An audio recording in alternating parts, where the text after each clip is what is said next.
안녕하세요. 밤을 걷는 철학자입니다. 한동안 영상을 못 찍어가지고 제가 한 5일 동안 교육이었거든요. 직장에서 이제 교육가라고 해가지고 아 오늘 이제 집에 왔는데 영상을 진짜 오랜만에 찍는 느낌이에요. 제가 전에 거는 미리 편집해서 물론 편집도 거의 저는 거의 안 하고 그냥 그대로 올리는 것 같긴 한데 영상을 찍은 지는 벌써 한 5일이 넘은 것 같습니다. 어, 영상 찍은 지 좀 오래돼서 저번에 어디까지 했는지 일단 대충 기억은 나는데 바로 한번 시작을 해보겠습니다. 일단 제가 이제 저번 시간에는 이제 오행의 이제 운동 방향에 대해서 제가 했던 것 같거든요. 그러니까 예를 들면은 간목과 을목이 있으면 간목은 양의 글자잖아요. 얘는 음의 글자고 얘는 이렇게 앞으로 확산하고 상승하려고 하는 힘이 되게 강해요. 근데 이 을목은 반대잖아요. 항상 음과 양은 이제 대등하니까 양이 앞으로 나아가고 전진하려고 하면은 당연히 음은 그 반대 운동을 할 거란 말이에요. 그래서 을목은 간목과 반대로 이렇게 안으로 들어가는 운동을 한다라고 이제 했던 것 같고요. 그리고 이제 병화는 이제 양 중에 양이죠. 양의 글자 중에 제일 앞으로 나가고 전진하려고 하고 확산하려고 하는 친구예요. 더더욱 아무도 말릴 수 없어요, 병화는. 그렇다면 정화는 반대겠죠, 반대. 그래서 이제 저희가 옛날에 이제 사주를 배울 때 병화를 이제 태양이라고 하고 그리고 정화를 촛불이라고 했잖아요. 그러니까 태양은 당연히 한낮에 진짜 강하죠. 막 12시에서 2시 사이. 이 촛불은 어둡고 깜깜한 곳. 여기서 촛불은 쓸모가 있는 거예요. 그래서 병화와 정화는 엄연히 다른 화죠. 그래서 병화라는 친구는 엄청나게 확산을 하고 정화라는 친구는 안으로 엄청나게 이제 응축을 하는 거죠. 완전 성향이 다른 거예요. 그래서 이런 기본적인 성향을 알고 이 십신을 대입을 해야 되는 거예요. 저번에도 제가 말씀을 드렸지만 이 간목 옆에 병화가 있는 거랑 을목 옆에 병화가 있는 거, 뭐 간목 옆에 정화가 있는 거, 을목 옆에 정화가 있는 거, 이거는 완전 다른 사람이에요. 다 각각. 근데 지금 기존의 명리학은 이거를 그냥 목생화로 해석을 한단 말이에요.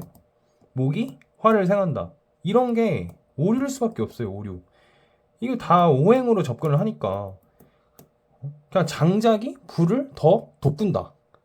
근데 그거는 제가 말씀드렸지만 양이에요, 양. 다 양을 말하는 거예요. 음을 얘기하는 게 아니에요, 그거는. 어떤 간목이 병화가 있으면 그냥 학문적인 관점이에요. 이걸 또 나중에 사주를 해석하는 건 또 다른 얘기인데 학문적인 관점에서 이 흐름이 자연스러운 거죠. 양은 양끼리 생을 해야 자연스럽고 음은 음끼리 이제 생을 해야 여기가 이제 다시 할게요.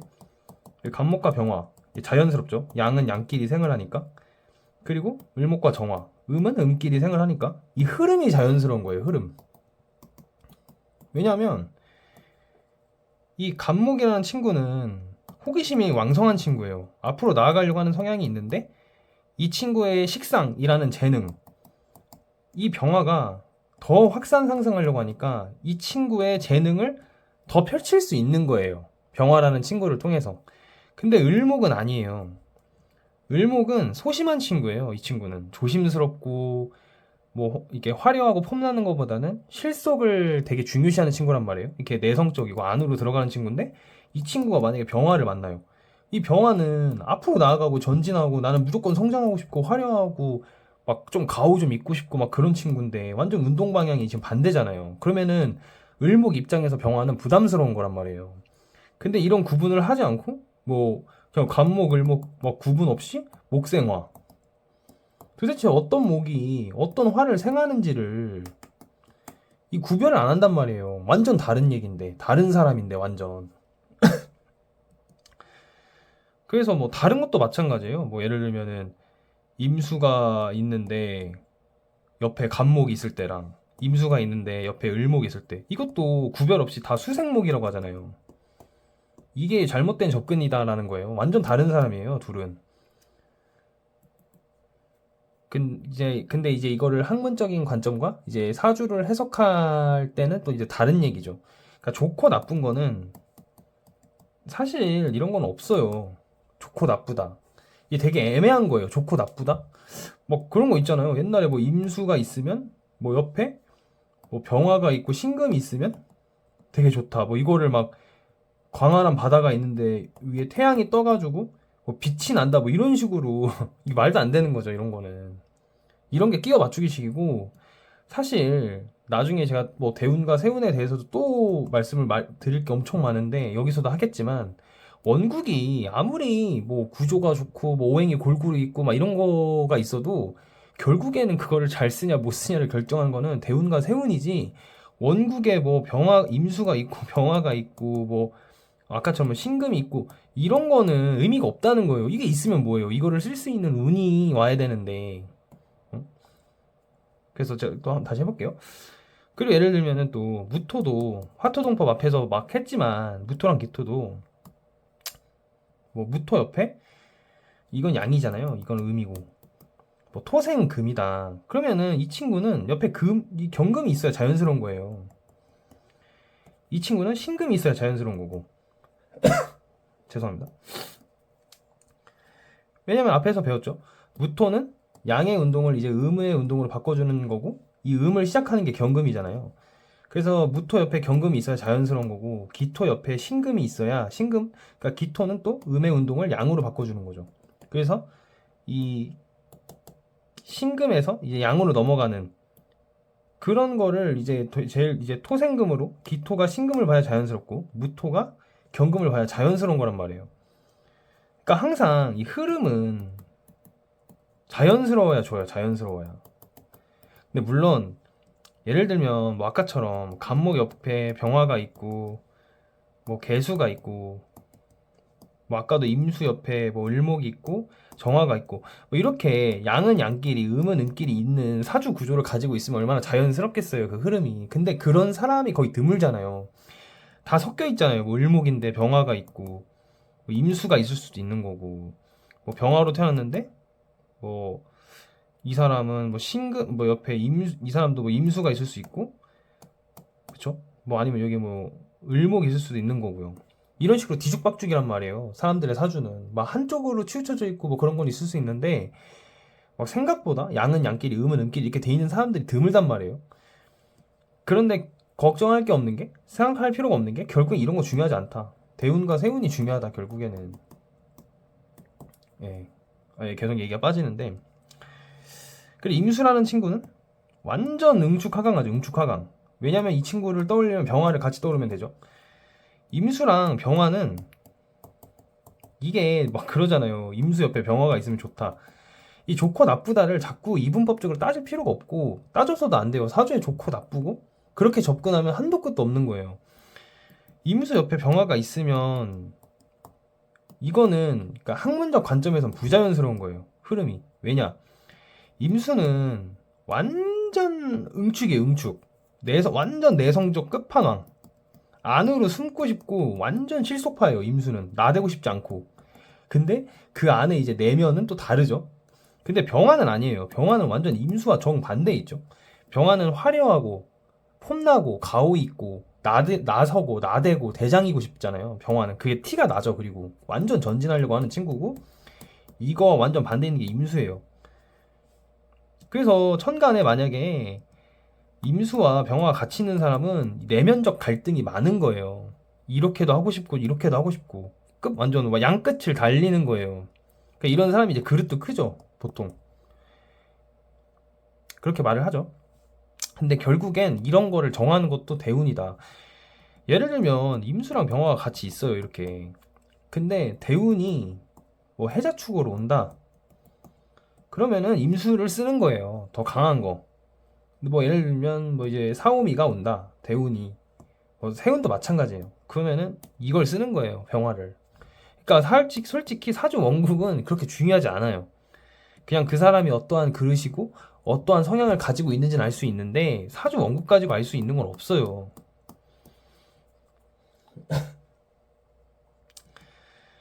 근데 여기서 이제 또 중요한 게 경금.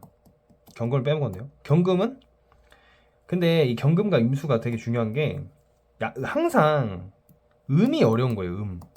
음이 어렵고 물론 양도 중요하지만 음을 볼 줄 알아야 되거든요. 우리가 간목과 병화는 딱 봐도 양인 걸 알잖아요. 누구나 목화 영역. 그리고 얘네들은 그러니까 굳이 사주를 안 배워도 느낌이 그냥 이렇게 확산하려고 하는 그냥 그런 감이 있잖아요. 근데 이 경금, 임수. 근데 임수는 그나마 물이고 어쨌든 화보다는 좀 수렴하고 안으로 들어가려고 하는 성향이 있겠지라고 해서 근데 이 금이 어려워요. 금수. 이 경금이 얘가 양이잖아요. 근데 얘 원래 근본은 음이잖아요. 자, 목화가 양이고 금수가 음이다. 이거 잘 나눠야 돼요. 목화가 양이라고 하는 거는 누구나 알듯이 간목과 병화를 말하는 거죠. 그리고 금수가 음이다라는 거는 경금과 임수를 말하는 거예요. 이거 양이고 이거 음이다. 근데 여기서 또 나뉘죠. 이게 크게 나눈 거고 이게 또 중에 이제 양이라고 하죠. 이 경금과 임수를.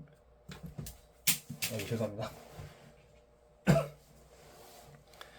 그래서 경금과 임수가 조금 어려운 게 이 경금은 되게 묵직한 친구예요. 의리 있고 막 그런 느낌 있잖아요. 뭐 옛날 깡패 두목, 뭐 경찰, 군인 이런 거 많이 한다고 하잖아요. 이게 듬직하게 생겨가지고. 그래서 경금은 운동이 이렇게 안으로 해요. 안으로. 완전 실속파예요. 경금도 나서는 거 그렇게 좋아하지 않고 의리가 있고 이렇게 뚝심 있는 거랑 나서는 거랑 다른 거잖아요. 그러니까 경금은 이렇게 안으로 들어가는 운동을 하는 거예요. 얘도 약간 조용한 친구예요. 경금도 임수는 더 조용하고. 그러니까 저희가 막 그런 얘기잖아요. 금수 쌍청. 이것도 잘 나눠야 돼요. 이게 경금과 임수를 얘기하는 건지 아니 신금과 개수를 얘기하는 건지 이거 완전 다른 거거든요. 그래서 어쨌든 경금은 이거 안으로 들어가는 친구고요.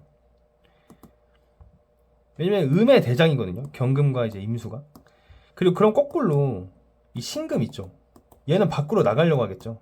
성향이 뽐내려고. 이거는 음의 글자가 맞지만 중에 음이지만 되게 웃긴 게 그러니까 이게 막 뭐 병화랑은 다르죠. 엄연히. 병화는 완전 전진하려고 하는 친구인데 이걸 설명을 어떻게 해드려야 되지? 얘는 내성적인 건 맞아요. 이게 막 병화 같은 느낌은 아니죠. 신금이 딱 봐도 소심해 보이고 완전 조그맣고 여리여리 해보잖아요. 근데 얘는 이렇게 안으로 그러니까 밖에서 안으로 이렇게 들어오는 친구인데도 불구하고 확산하려고 해요. 되게 어렵죠. 그런 친구도 있잖아요. 내성적이고 내향적 성향인데 은근히 뽐내고 싶어하는 친구들 있죠. 그런 느낌? 그게 신금과 개수예요. 그래서 이 두 글자가 조금 어려워요. 근데 어려울 게 없는 게 신금은 누구랑 같은 운동을 하죠? 제 영상을 보신 분들은 알겠지만 간목과 같은 운동을 한단 말이에요. 신금은. 그럼 간목을 생각하면 돼요. 간목은 어떡하죠?